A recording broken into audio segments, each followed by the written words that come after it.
Good afternoon, everyone. We are so glad to have you with us. My name is Holly Hickson with the Department of Early Learning at the Hunt Institute.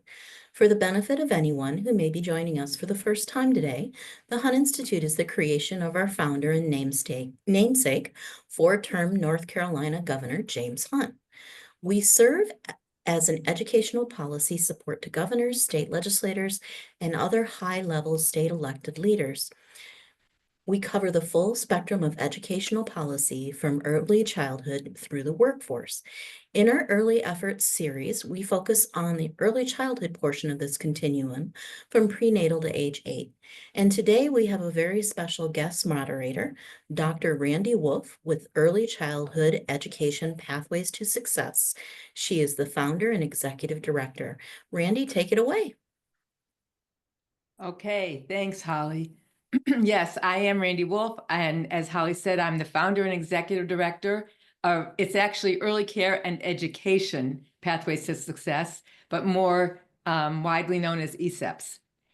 We began our work in 2019, and we currently sponsor 6 different registered apprenticeships that are being implemented by about 50 employers, 15 community colleges, and 600 apprentices in 10 counties in California. Outside of California, as a U.S. Department of Labor contracted national industry intermediary for early care and education, we are currently providing training and technical assistance to apprenticeship initiatives in 17 states. We also sponsor an annual national conference on ECE apprenticeship, which I'll talk about at the end of this panel presentation. So that gives you a picture of who I am and why the Hunt Institute invited me to organize and moderate today's panel. So let's begin by framing today's conversation. To date, apprenticeships for the ECE industry have been developed in more than 30 states as a strategy to confront the crisis level shortage of well-trained, highly skilled ECE workers that we are all too familiar with. But despite the widespread level of interest and the growing body of evidence confirming the potential of the apprenticeship model, opportunities to learn about registered apprenticeship and receive guidance and technical assistance are in short supply. Today's panel is one of those rare opportunities. The panelists you're going to hear from work with ECE apprenticeships at the community level, state level, and nationally. So their experiences and perspectives are aligned but unique. But what they share is that they've been pioneers and leaders in defining and expanding ECE apprenticeships in different kinds of communities, different regions of the country, and focused on different segments of the ECE workforce. So with that, let me turn it over to our panelists to introduce themselves and to give you an overview of their work and their apprenticeship initiatives. Yolanda, why don't you get us started? Thank you, Randy. My name is Yolanda Willis, and I serve as the Director of the Early Education Apprenticeship Program here at Campfire, Texas.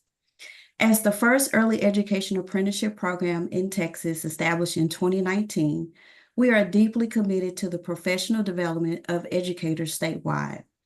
Our pathways serve incumbent workers at licensed or registered child care centers, and we allow them to advance their skills and credentials as they continue to work at the child care centers. We have 4 approved occupations that we offer. One is the Early Childhood Educator 1. Apprentices work towards obtaining their Child Development Associate credential through the Council for Professional Recognition. Early Childhood Educator 2 focus on earning an associate's degree in early childhood education. Early Childhood Educator 3 aimed at those that are pursuing a degree in the field. And our newest addition is our ECE Leader, which is our Early Childhood Educator Leader. It's designed for individuals aspiring to be a child care director and leaders in their center. But in addition to our full apprenticeship program, we also offer pre-apprenticeship.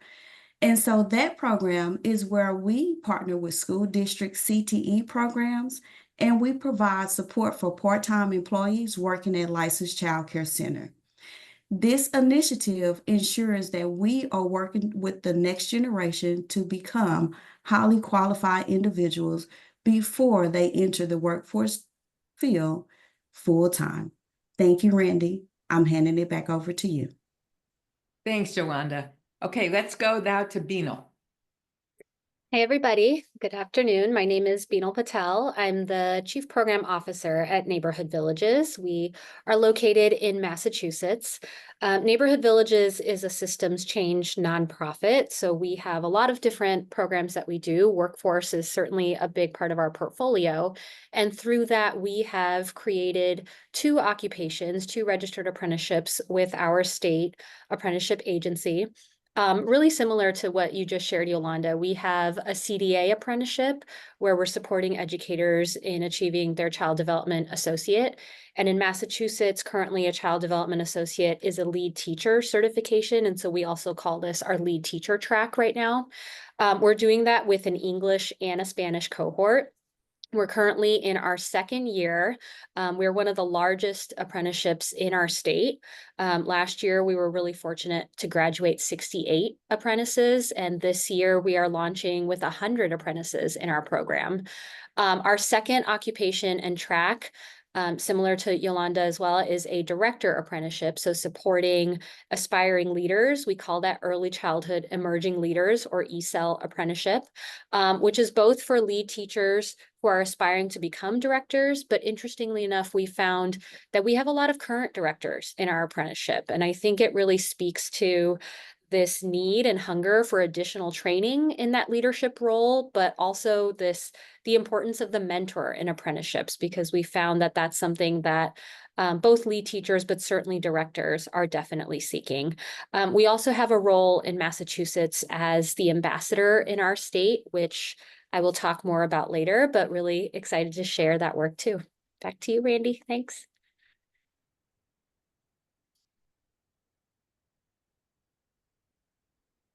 Thanks, Randy. My name is Megan Burke. I am the Director of Workforce Initiatives with the Teach Early Childhood National Center. It's a division of Child Care Service Association. You're probably most familiar with our work around the Teach Scholarship Program, but we actually do quite a bit more beyond just that. We have several other programs that we work nationally, but here today we're talking about our work as an early childhood intermediary. We currently support 7 states in working and developing early childhood apprenticeships specifically across the country, which is really exciting. And as you've heard both from Yolanda and Beenal, we all kind of touch different pieces of the apprenticeship puzzle. We are lucky enough with our states to be working on associate degree level scholarships and apprenticeship programs, so kind of marrying those two pieces together, but also exploring pre-apprenticeship in high school. We have a couple of our states working in that space. And one of the most exciting developments with one of our other states is focusing on the family home population within the workforce. We know that there are some unique models out there to serve apprenticeships within the family home community, but we know that they're not everywhere yet. And our hope is that with our work within Minnesota specifically, that we can potentially create a model that may be replicable across the country. We have a U.S. Department of Labor registered apprenticeship program ourselves, and that's in operation in 4 states currently. So we're lucky enough to kind of touch different pieces of this from across the country, and excited to be part of the conversation today around apprenticeships. Thanks, Megan. And it's worth noting that there are systemic barriers to including family child care providers broadly in the registered apprenticeship system as it's now, defined. And so the work that you're doing in that sphere is really groundbreaking and could have very far-reaching implications. So thank you from the bottom of my heart and many other people's hearts. Okay, so let's dive in. As we proceed with the questions for our panelists, I invite you to post your questions in the chat box, and we'll try to answer as many of those as we can in the last section of this webinar. So Yolanda, let me start with you. Your work is community-based and focused on supporting incumbent workers through apprenticeships that prepare them to move up on the career ladder, earn more money, and take on higher levels of leadership and responsibility. Can you highlight some of the successes you've had around program implementation and expansion, and also some of the challenges you faced around recruitment and retention? Yes, thank you. So this year, our program has enrolled 119 apprentices, which is the largest group in our history. And we also achieved the highest retention rate from the first year to the second year with our stackable occupations. but also by expanding into the new communities and focusing on family child care, as well as under-resourced centers, has been able to help with the shortage of child care workers across the state of Texas. However, although we are improving, we're expanding, and we're growing, we still have our retention challenges. And so those challenges come into place when we have competing priorities among our apprentices. And those things consist of not having enough money, balancing work-life scenarios, and just having the difficulties of navigating their way through the early childhood program.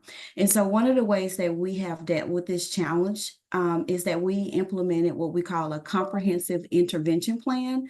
We also have it's also known as the growth plan, where we help apprentices navigate their way through to the finish line. This has been very instrumental with the success rate of being able to have individuals to complete our program. Right, and we may get into more of that in a little bit. So let's move now from the community perspective to the statewide perspective. Neighborhood Villages apprenticeship journey began with the 2 statewide registered apprenticeship programs that you talked about. And that work, of course, has continued and blossomed. But you're also, or I should say Neighborhood Villages is also a statewide intermediary. Can you talk about that shift or that additional role as a statewide intermediary, the programs you currently support, plans for expansion, how your work intersects with and aligns with the state apprenticeship agency and the registered apprenticeship system? Yeah. So registered apprenticeships is fairly new in our industry, though it's certainly catching on like wildfire, as you know, Randy, and is really a wonderful pathway and a solution and a great match for this industry in particular, but new for a lot of state apprenticeship agencies and certainly new for employers in our field. So pretty early on, as we had launched as a nonprofit organization, we have the capacity to do a lot of the required paperwork to figure out what the auditing process is, what the forms are. And that's a lot more than some employers can take on, certainly in this industry where there's a lot of directors and administrators and organizations that are just burnt out, just trying to keep lights open. And so having sort of learned this expertise and technical assistance, we have a wonderful state apprenticeship agency in Massachusetts who we are very, very close partners with, and really had started talking to them about this idea of supporting other organizations in technical assistance so that everybody is not reinventing the wheel. We just don't have time for that in this field. We have very limited capacity. And so we would love to just share that technical expertise. And it was actually our state apprenticeship agency that came up to us and said, oh, we have this in other industries. They're called ambassadors. We just don't have it in this industry. And so we're very lucky and grateful for that partnership. And through that, we have 5 other organizations, so 6 organizations total in Massachusetts that have early childhood apprenticeship programs. And what I absolutely love about this is that though we could be considered competitors with each other because we are all supporting apprenticeships, we have somewhat similar programs. There's other programs that also have CDA pathways. We actually work together. We meet monthly in a community of practice. We share best practices, what's working, what's challenging. I have an apprentice that's not in my region. Can I send them to you? Like, it's really just such a beautiful conversation and collaboration. And then we also will bring in our state apprenticeship agency and our Department of Early Ed to, again, share that feedback about what we're hearing. For example, we heard a lot from our mentors that they wanted more training. And this is something we heard with the other organizations too, and trying to think together with our department of how we can create an aligned and streamlined mentor training for all of the mentors instead of just for a singular program. So it's really been a great success. And we're really lucky to have such good partnerships in Massachusetts. Great, thank you. I should ask you, so you said 6 organizations besides Neighborhood Villages? 5 besides us, so 6 including 6 us. altogether. Yep. So in the other 5, is Neighborhood Villages not only the intermediary, but also the sponsor? We are a sponsor for our apprentice program, the 2 occupations that I shared, and we have 44 employer partners in that. So we're the sponsor for those employer partners. There's 5 other organizations that have their multiple employer partners as well. And are sponsoring themselves. Exactly. Yep. Got it. Okay, great. Thank you. And I forgot after Yolanda's response, I apologize, but Megan or Yolanda, do you want to add anything to what Beanal said before we go on to the next question? No? Okay. All right. So Megan, so now we'll shift from the state perspective to the national perspective. Hold on one second. Here we go. Sorry, couldn't find it in my notes. Okay, Megan, unlike neighborhood villages, the Teach Apprenticeship Network grew out of a national scholarship program and has a national perspective. You currently work, I think, with 6 states. I think I might be wrong about that, but I'm sure that number will grow over time. Can you share some of the common successes and challenges that you've seen across the states you work with, and highlight some of the successes and challenges that have been unique to one state or another? Yeah, absolutely. I think, Banal, you really hit it. You use the word collaborative and partner. And I think from our perspective, that was one of the things we really came at this work, having kind of taken this on out of our work with a national program. We have our scholarship program, a wage supplement program. And so this work kind of evolved out of that. And so we really knew that apprenticeship was such a strong strategy, and we knew that if we could get the right people at the table, we knew if we could get the right partners together, that this strategy could really catch on more than it already has, right? That we could continue to grow and expand it.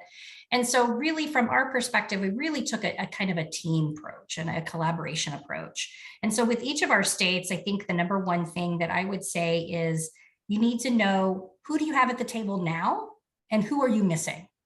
All of our states had to have state teams put together to do this work. So they were bringing together community partners, employers, 2-year higher education institutions, 4-year institutions, and other community partners that may be important to them. It was also really important to have your Department of Labor or your workforce boards involved in those conversations, if possible. We found that a lot of states maybe didn't have those partnerships initially and didn't have them established. So it kind of grew out of that work. And before we knew it, we had a lot of state Department of Labor participation in those groups, which really made a huge difference.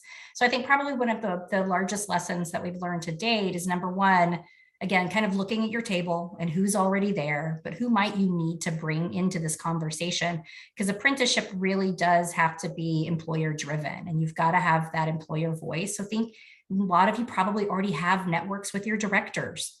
Those are your employers right there. You probably have some of these relationships. You just may need to add a new frame to that.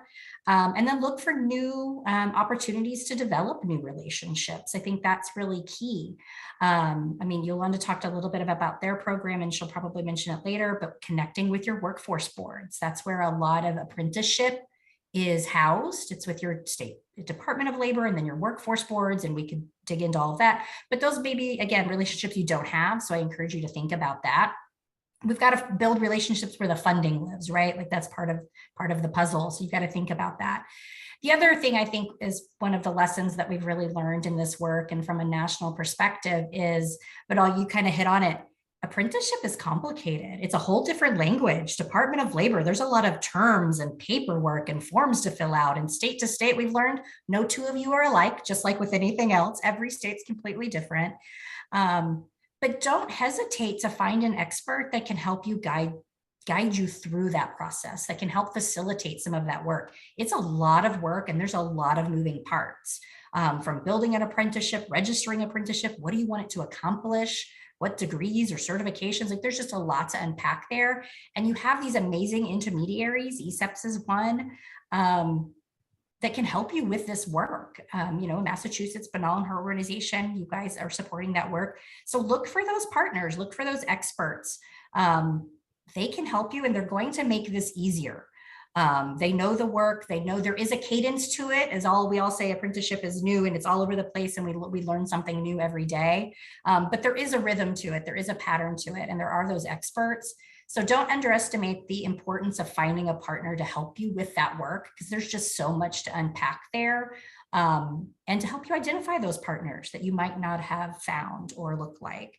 A great example of those partnerships is our partnership in Minnesota. I mentioned that just briefly in my introduction, but the entity we worked with is their affiliate for Child Care Aware, and they house their Teach Scholarship program as well. Didn't initially have a partnership or collaboration with their state Department of Labor. And when we took this project on, they kind of, started making phone calls and inquiries and starting to figure out who would be the person to connect with.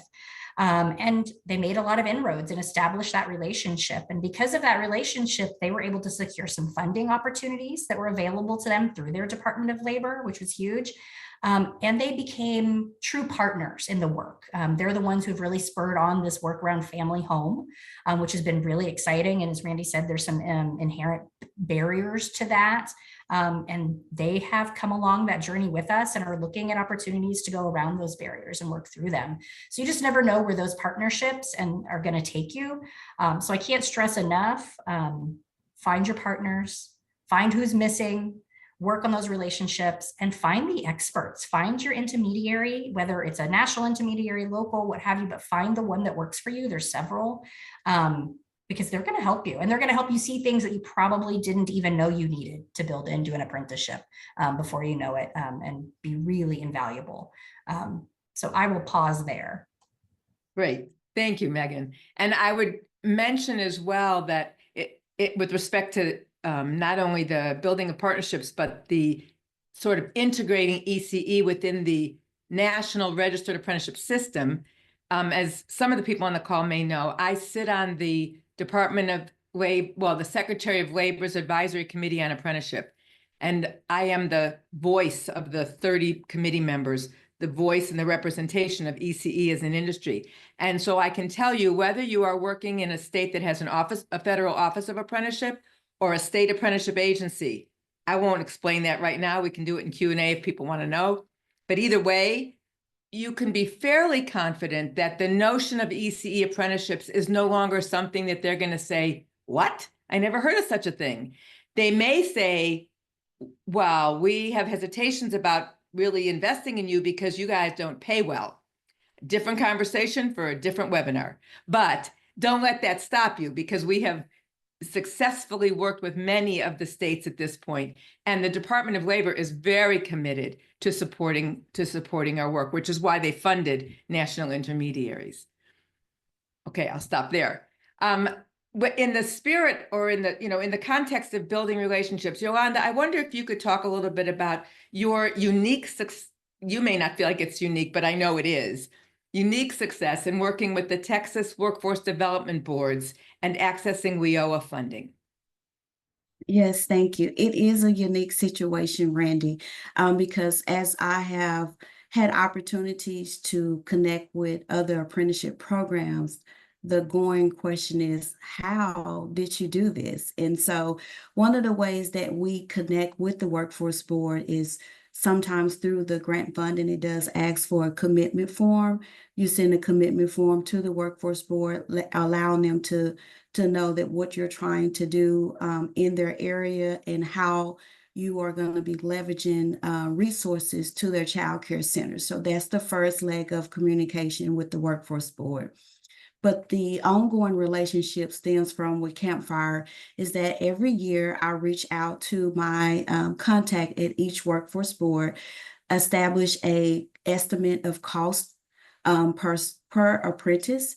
And so based on the estimate of cost through negotiation, they will notify me of what they can sponsor or fund. And based on that, that is how we determine how much funding we'll get from the Workforce Board. So for example, this year alone, Workforce for Tarrant County supported our 23-24 program by providing $22,000 worth of stipends to each of the Tarrant County apprentices that have completed our program. Also, North Central Texas Workforce. $22,000 per apprentice? $22,000 for the graduating apprentices in Tarrant County. So that's $1,000 per apprentice. Okay. I thought it was $22,000. I was going to join your apprenticeship. Okay, go on. Sorry. No, no problem at all. And for our North Central Texas area, the Workforce Board funded $44,000 for related instruction as well as milestone and program completion stipends. And so that has been very instrumental in how successful our program is moving forward, but it's also providing a monetary incentive for the individuals who are completing the program, as well as ensuring that there is a wage increase that takes place once completing our program as well. Great, thank you. Bino, do you want to add anything to any of what's this conversation has evolved to? No, not right now. Okay. Megan, anything else you want to add before we move on? Yeah, I think I'll just add one thing. Being from Texas, one of the interesting things in Texas that's a little bit different is that the workforce boards, and that's probably why Yolanda has been so successful in a lot of the work in Texas, are early childhood dollars from the federal government. So your CCDF or CDBG funds, they flow through their workforce boards. That's the setup there. So that does provide a little bit of a lever and an inroad, but it's not to underscore the importance of that workforce board, because they're really, I think it's a unique setup because they're able to take those early childhood dollars that come through and their workforce investment dollars and kind of put those together in some really unique ways and probably think a little outside the box. I mean, and you're hearing Yolanda describe that in some of their incentives, but that is a unique feature. Most states, in fact, almost all, do not operate their early childhood dollars through their workforce boards in that same kind of way. Right. And braiding funding. Everybody always asks, how do you fund these programs? Braiding funding is basically essential. Absolutely. Bino, do you want to talk at all about how your state deals with, funding and workforce development boards and that sort? You talked a little bit about your relationship with the SAA. Yeah, so it's interesting because our SAA is funded both through federal funds and state funds. That's how our apprenticeship programs are funded. And what I was going to share earlier, also I just remembered, was that we were the largest expansion industry in Massachusetts this year. I think sort of unexpectedly and to the surprise of everyone sort of at the Department of Labor in our state. And that actually changed the conversation tremendously. And I'm sure you'd agree, Randy, that even nationally, it's changed the conversation with the Department of Labor. Just see the numbers and the success of apprenticeships in what they call us as a non-traditional field, right? Like we're not exactly the trades, but it's not a really black and white or simple pathway when it comes to becoming an early educator or an administrator. And so apprenticeships has just become a really natural fit in a way that I think was a little bit surprising, but has really changed the conversation. And so we have such a wonderful relationship. We were able to change the conversation and advocate for certain things that we felt like were challenging because we're a non-traditional sector when it came to the hours and the on-the-job requirements, the mentors, but even the funding and how it's sort of organized in the trades, where that it doesn't exactly work in early childhood. It certainly doesn't work for family childcare providers. And I know you've been doing a lot of that advocacy work, Megan, but things like supporting our staffing to be able to do the registration and the paperwork required for a program because the employers don't have the capacity to do that. So I think it's just really changed that conversation at a state level and a national level, especially when it comes to funding. Yes, and let me add something to that based on my experience in California and also nationally.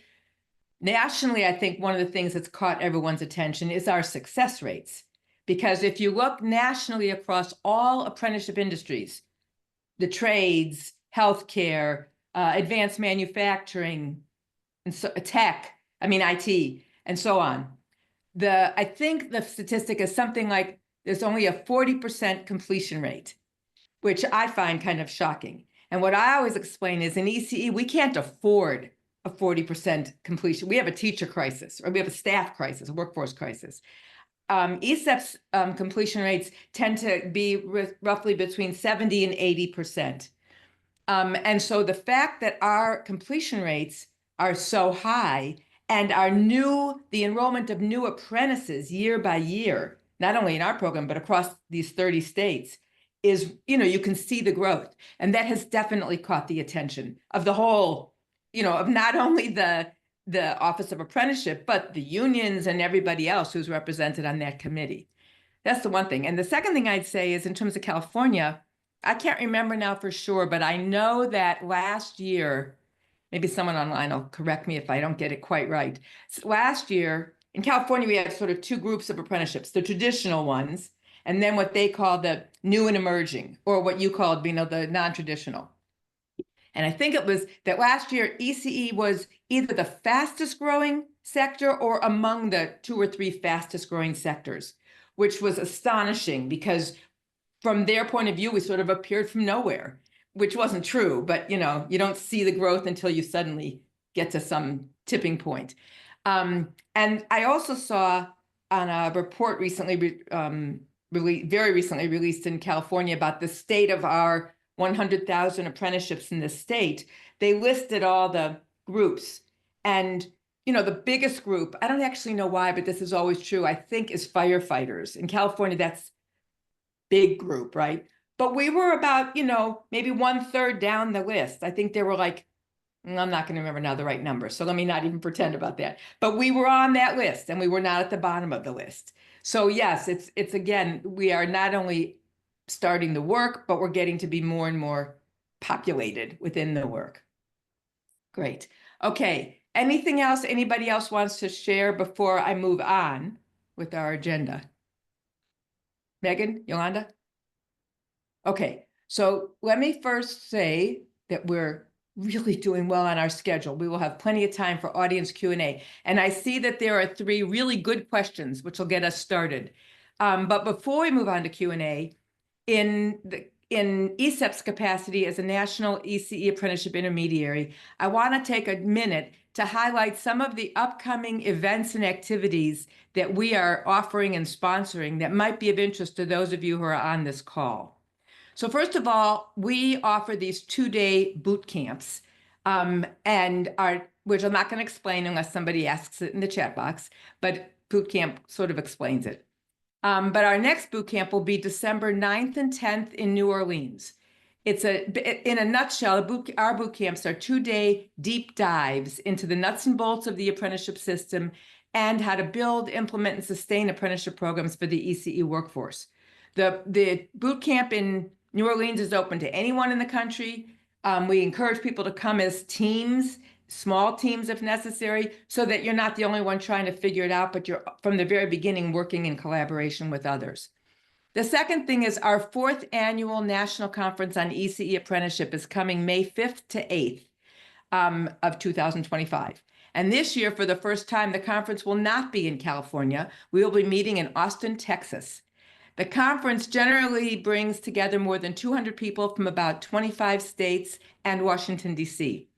It's a gathering that has become a celebration of our work and our progress, and it's a one-of-a-kind opportunity for anyone interested in learning about this burgeoning field.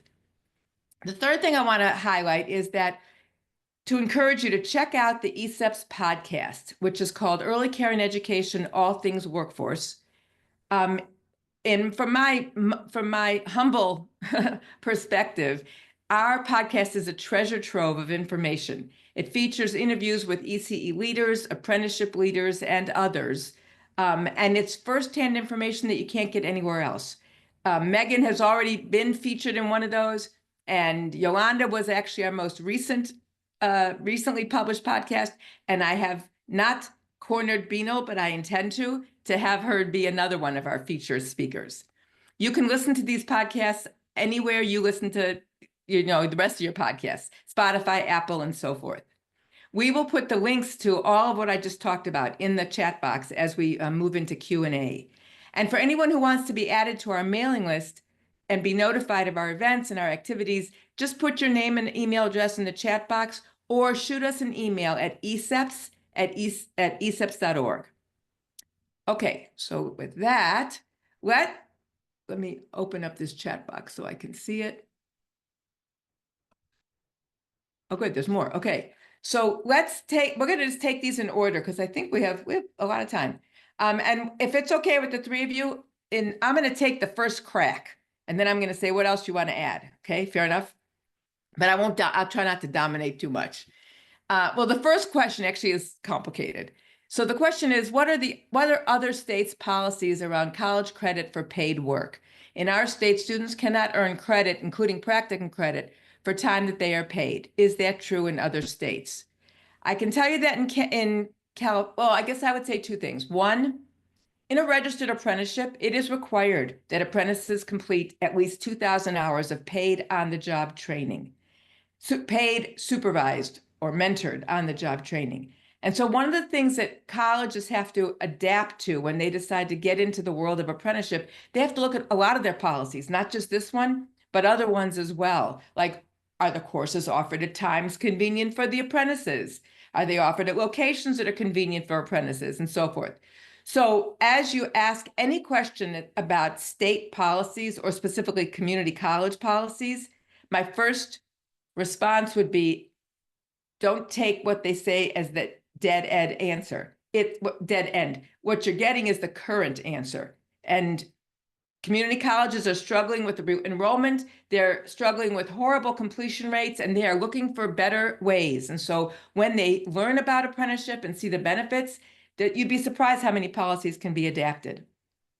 But I will tell you that in California, there are some places we've been able to succeed in getting students practicum credit for their work-based learning, and some where it's been more of a struggle. It's sort of a college to college battle or a conversation.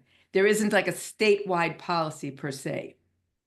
What else do folks want to add? Megan, Yolanda, Bino? I'll add, in the state of Texas, with our program, we have established MOUs with 3 community colleges as well as 1 main university. And inside of the MOU, it states that we have negotiated what we call a prior learning credit that allows individuals to receive anywhere from 3 to 16 hours towards their degree. Also, for our ECE3 program, which is our bachelor's level, it is considered a completion degree. So it's competency based, and based on their work experience and prior learning credit, they can receive up to 33 hours towards their degree. So we have that into negotiation of our MOU. And just like Dr. Wolf mentioned, don't let that stop you from moving forward. And as long as they can see the benefit of the program and the direction that it's going and the need of students, and you can kind of guarantee that you can have some students to roll into their program, it's always a negotiable situation. Yeah, I completely agree, Yolanda. I think this is very state by state, and there's actually been some legislative changes around this because a lot of states had some exclusion to being paid for some of these hours. And that's actually changing in a few of them. But this is a partnership. This is where, again, having them at the table when you build these programs is really helpful. And depending on the type of apprenticeship, all of our states are using competency-based, just like Yolanda mentioned. And that really opens the door for a conversation because that's something that higher education recognizes and understands. So that language helps in deciding what works. But most colleges and universities have some sort of policy. You just have to find out how it works for early childhood and how to fit it in, because the idea here is to leverage all of this as much as possible, because a lot of our educators in the field have so much value already happening and knowledge they've already gained. They just need an opportunity how to quantify some of that. And not that they're going to be able to earn a whole degree, but perhaps this is a class, kind of like Yolanda mentioned, maybe it's a class or 2 or a few credits, but really engage in those conversations and have them at the table when you're building these. We have found that most of our apprenticeship programs so far in all of our states have been pretty successful in starting those conversations or having that work. So more and more getting credit for some of those pieces as credit for prior learning. Yeah, but I would Thanks. just add too, I don't think this is a policy in Massachusetts, because we definitely do have apprenticeship programs that are taking college courses and being paid at the same time. We do also have a non-college pathway or non-traditional pathway, because with the CDA, we can also work with a professional development organization that's approved by the Council for Professional Recognition to provide CDA training. And so that's something to consider or look into in your state if this is a barrier, and hopefully a temporary barrier that you can advocate around. But that's maybe a way around it right now, is to look into sort of CDA training organizations and build an apprenticeship around that until you can hopefully undo the policy that exists or find a loophole, like Megan said. Just Great, wanted to thank jump in here real quickly, and say that if you do have any questions for our presenters today, please put them in the Q&A portion of the, on the bottom bar, it says Q&A. We see some hands raised, but unfortunately, we're not able to take live questions. We need them in the Q&A. Thank you so much. Sure. So the next question is easier, only because it's sort of more straightforward. What are the racial demographics of your apprenticeships, and are there challenges around recruiting apprentices of color? So again, let me take the first stab. In our case, the racial demographics are completely aligned with the racial demographics of the ECE workforce, which is to say it is almost entirely female, predominantly women of color, immigrants, people for whom English is a second language, first-generation college students, people from low-income and marginalized communities. That's the first question. And actually, why don't we just quickly have everyone respond to that first question, then we'll go to the second part of the question. Bino? Yeah, similarly, our apprenticeship reflects our demographics in the field and in Massachusetts. What I will say is that in our field at the director level position, the demographics change pretty drastically, where you see predominantly white women leaders of color. And that was a big impetus for us launching this director apprenticeship, because we wanted to break through whatever barriers there were for women of color moving into leadership roles. And so really exciting that we saw a drastic increase in the apprentices of color within our ESEL or director apprenticeship program, where this year more than 50% of our cohort are women of color. And so we're hoping that that changes the demographic of directors in our state. Amazing. Megan? We see similar demographics to both of you. Participation in our program so far, and we hope to have our annual data out later this fall, so I don't have the hard numbers, but they really mirror those of the field in whatever state or community those apprenticeships are launched in. And I think that's important, because some of our apprenticeship programs are statewide and some of them are localized. So, you know, if you're being representative of the demographics in your community, you're probably on target. But like Beanal said, you got to continue to analyze that and see where you are. But so far, it's very representative of the communities of which mirror the field. And what you just said, Megan, is exactly where I was going to head with the second part of the question about, are there challenges around recruiting apprentices of color? So my response to that is, I would expand the question to say not only apprentices of color, but immigrants, non-native English speakers, first-generation college students, and so forth, low-income workers, and so forth. And what I would say is, it's not so much that there are challenges, it's that you have to be intentional in how you design your program and how you implement your program. You know that expression about insanity is doing the same thing over and over and expecting different results. That's the whole ball game. One of the reasons our apprenticeships have been successful is that when we talk about centering equity and access in every aspect of program design and implementation, we're not kidding. And we sort of joke, but we're not really joking, that everything we do is about challenging the status quo. So just a couple of quick examples. If your apprentices are working full-time, and which many of them are, and your community colleges only offer classes, you know, from 1 to 2:15 on Tuesdays and Thursdays, that is not going to work. So you have to be able to get that community college to adapt and say, okay, when do you need these courses? And we will say Tuesday nights, Saturday mornings, and we'll work with them. That's one kind of an example. If you are trying to attract people for whom English is not their first language, you have to be realistic about what the supports are that you're going to need to put in place. Embedded tutors in the college courses, for example, so that there's someone there who speaks their language, understands what the instructor was presenting, and can, you know, translate or navigate that in tutoring sessions and that kind of, you know, even in Q&A sessions during the courses. You have to be able to, then there's technology. You can't, we had at the beginning, we had people who were trying to write college papers on their phone because it was the only technology they had. So now it's just common practice. If you're in an ECEPTS apprenticeship, you're going to get your own laptop. We haven't had too much where we had to worry about providing hotspots, but I've heard of other people who do that. And so basically it's like, you know, that thing about if you build it, they will come. Well, if you just build it, the same people are going to come who really didn't need the apprenticeship to begin with. Our vision is we are supporting the people who without the apprenticeship would be unlikely or quite challenged to be able to succeed. That doesn't mean we lower the expectations or the outcomes, but we level the playing field so that people have the access and the ability to succeed. Okay, who wants to add to that? I can add to it, Randy. Thanks.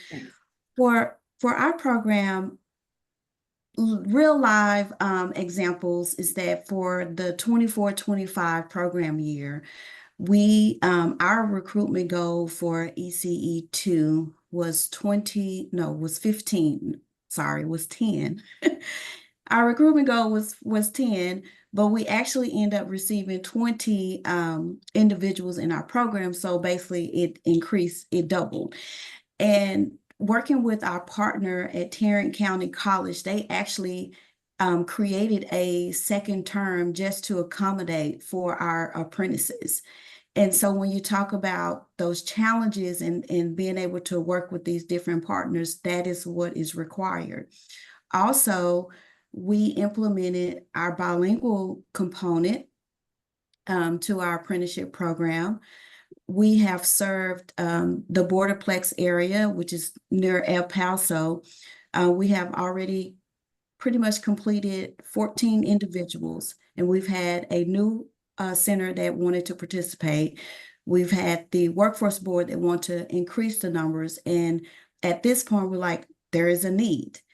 How do we support this need if we want to reach this population? And so brainstorming, we contracted translators to translate our documents. We hired bilingual staff. We've hired bilingual mentors. So we're doing everything we can to recruit individuals to say that we are reaching all that want to participate in our program, but also want to make a difference in the area that they're working in. And so going back to what is that, is there a challenge is recruiting apprentices of color. For Campfire First Texas program, we have been known to have over 50% African American and 40% Hispanic culture, but the numbers are shifting. So as the numbers shift, our program is following along with that trend. And so we are very intentional when it comes to our recruitment. We look at where we are, where we're trying to go, and that is our plan and how we are strategically growing our program, but also meeting people where they are. Family child care providers, they do not have the same resources as someone that may have a storefront or a chain of child care centers. How do we meet them where they are? And so that will be the first answer to your challenge. How do you meet them where they are? Thank you. That's really well said. Thanks, Yolanda. I'm going to skip around a little bit on these questions because now we are catching up with ourselves in terms of the timeline. So a really quick answer. Someone asked, how much do you charge for your help to implement a registered apprenticeship program? When we work with, whether it's at the state level or whether it's with an individual program within a state, our work as an intermediary is funded by the DOL. We don't charge you anything. And there are certain, usually at least once, we can also provide a little bit of incentive funding as also because it comes out of the contract we have with the DOL. Megan and Bino, in terms of your role as intermediary, do you charge the groups that you work with? We're also funded by our state department. It's called the Executive Office of Labor and Workforce Development, which is our state Department of Labor. Got it. Megan? Ours is really dependent on your landscape and the complexity of what you're hoping to accomplish. So we really we dig in a little bit deeper before we decide where that may fall. But if we do, it's a very nominal fee. I mean, yeah, very small. Yeah. And also before I forget, Yolanda, would you just put in your contact information in the chat box? I think everybody else's is in there. So somebody asked, our organization was recently funded to build an ECE apprenticeship program. Would you recommend the boot camp or the annual conference? So here's going to be my answer. Come to the boot camp because it's coming up in December, and they only have, well, this past year they happened quarterly. I don't really know. There's lots of things going on. I'm not sure what the schedule will be for next year. And that's the thing where you spend 2 days really digging in on your program, your next steps, your goals. And we cap it at 40 people so that it doesn't become so big that we can't give people individual attention. But the national conference is a whole different animal. And what I would say, and everybody on this call can attest to this, so it's not just my word, I mean, all the panelists, actually, and Holly. What you get from the national conference, there's two things, but one of the things you get from the national conference is you meet your kindred spirits. You meet people, literally, it doesn't matter who you sit down with at lunch, you're going to end up in a conversation because we're all working to do something that no one's ever done before. And it has become this unbelievable place to network and learn. People learn during the sessions, they learn during the lunch times, they learn at night when they're having a drink in the bar, whatever. We'll delete that part from the recording. And because the conference goes for 3 days and there's usually about 30 breakout sessions, you learn things you haven't even thought to ask yet. I mean, you might, for example, let's say you're a Head Start program. There will be workshops, particularly about Head Start apprenticeships. But let's say you're, a year or two into it, and it hasn't occurred to you to maybe expand to youth apprenticeship and work with your local high school. And you go to a workshop about youth apprenticeship, and then you go, oh my God, I hadn't even thought of that. So it's the breadth and the depth of what you can learn, not about how to, it's not the nuts and bolts per se, but it's the world of ECE apprenticeship. The other thing is we have a pre-conference thing that we've done now. So far, we've done it for 2 years. The first year we did Apprenticeship 101. It was a 1-day conference institute before the conference started, because we realized people that were fairly new to this thing, if they didn't have that kind of an orientation day, it was harder to make sense of the rest of the conference. There's a zillion acronyms and things you're assuming people understand. Out of the 200 people that attended the conference that year, this was 2022, 96, almost half the conference, attended the pre-conference. Some weren't new, they just wanted the information. So the second year, this past year, we offered 2 Apprenticeship 101s. One was for just regular people, and the other was specifically for Head Start. This coming year, we're going to offer 4 pre-conference apprenticeships. One the general Apprenticeship 101, 1 Head Start 101, 1 State Leaders 101, meaning people working on state systems through PDG grants and so forth. And the 4th is going to be Apprenticeship 201 for people who don't need the intro. They really want to talk with peers and say, wait a minute, but we've been at this 3 years. Here's the problem we're having. So that's what I would say about that. And I didn't mean for that to take so long, but we're almost, let's see. There's not really such a thing as a state and national. The question is, what's the difference between state and national apprenticeship sponsors? Every apprenticeship has to have a sponsor. What we're talking about state and national is intermediaries. Intermediaries provide training and technical support. The sponsor doesn't necessarily provide anything other than sponsorship. It's not incumbent on them to be the driver of the whole thing. But the sponsor is the legal and fiscal entity that is responsible to the USDOL and the state apprenticeship agency or the state office of apprenticeship. It's for the running and the running and the safety and health and so forth of that apprenticeship program. That's a very quick answer, but anyways, but that's as much as I think we have time for today. And so hopefully that'll help. That has helped a little bit. Okay, so we're gonna have to stop there. I apologize. Let me ask real quickly, Megan, Yolanda, and Bino, if you want like 1 minute of final thoughts or last words, and then we'll turn it back to Holly. I can start and just say that I really believe in apprenticeships as a pathway in this field to bringing new educators in, to continuing to advance the educators that we have.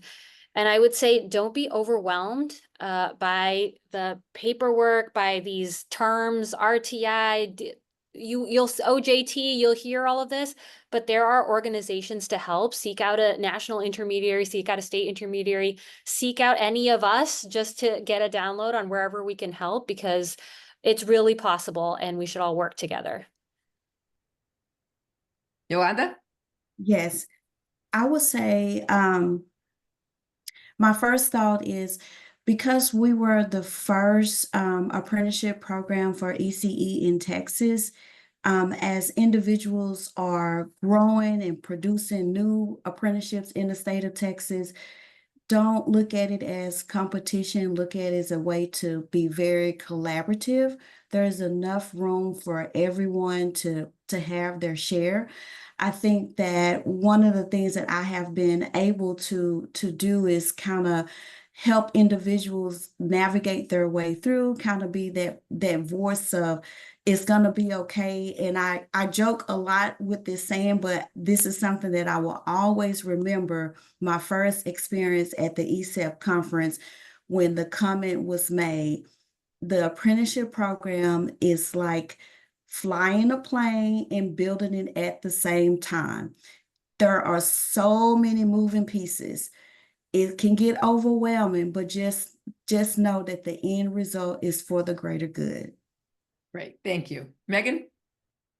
I think you guys all really summed it up well. I think I echo their sentiments. Don't be discouraged. Apprenticeship really is worth it. We think about, we know to individualize for children. We've done that. I mean, for decades, that's kind of where our heart and the antithesis for our field is. Well, why not do the same for adults? An apprenticeship gives us that opportunity to do that. So don't get discouraged. I mean, as Yolanda and Binal and Randy have all said, find your connectors, go to some of these events. I think that's how we've all come together around this work. The early childhood community is small. The early childhood apprenticeship community is even smaller. But don't hesitate to reach out, because I think everybody in this space is eager to grow and expand apprenticeships and figure out what works in your community for your workforce. Like Yolanda said, I mean, this is not that when we started it off with collaboration, right? There are too many early childhood educators in our workforce. There's a lot of work to be done and a lot of individuals to be reached. There's room for all of us in this space. And so just connect. We've got all of the contact information, but this is a strategy that is worth the time and can really make the difference for an educator. I mean, I think back on my own experience, where I might have been as an educator would probably have been, probably wouldn't have left the classroom quite so soon if I had had more support in those first early years. So it's an exciting opportunity for all of us. And that's all I would leave you with. And the last thing I'll say really quickly, so that Holly has the last minute, is, as you can probably tell from the comments and from the tone of this seminar, there is no space for competition in this entire endeavor. We are friends, we are collaborators, people like each other, they respect each other. There's an openness and a friendliness, and that's part of what has made this thing successful. So, come join us. Our arms and our hearts are open. Holly. Thank you very much, Dr. Wolf, Ms. Burke, Ms. Willis, and Ms. Patel. It has been an absolute joy to learn along with you.